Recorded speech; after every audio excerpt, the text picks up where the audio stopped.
A discussion about minimum wage really needs to be a comprehensive discussion about how do we lift the wages of a low wage earner and what is comprised in doing that. It isn't just about what the dollar value on an hour is, and it isn't just about artificially inflating the value of an entry-level position. What we should really be talking about is how do we build the skills in today's workforce so that they have the skills that garner a higher wage. Okay. Comprehensive policy around minimum wage should have discussion about skill building.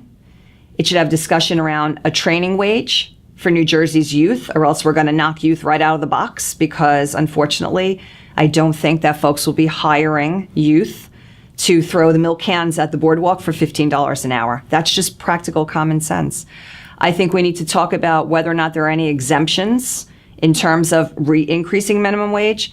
A great example is what will we do in our nonprofits, where nonprofits' budget is sometimes driven by government money.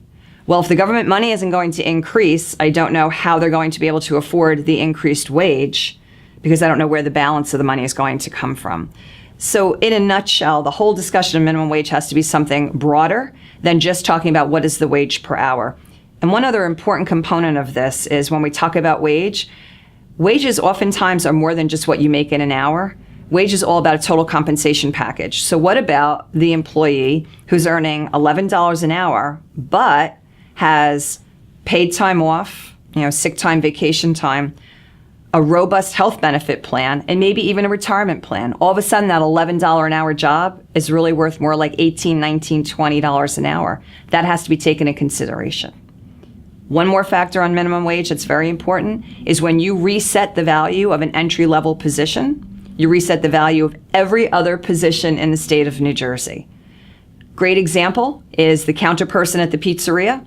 If they're now making $15 an hour, the paralegal in the law firm who has a community college degree and a certificate that says, I have a certain skill set, who's making $18 an hour, she's going to come back and say, time out, wait a minute. The counter person at the pizzeria is making $15. That means my job must be worth more. We have to now go back and reset the value of every position based upon where we're going to create the starting line.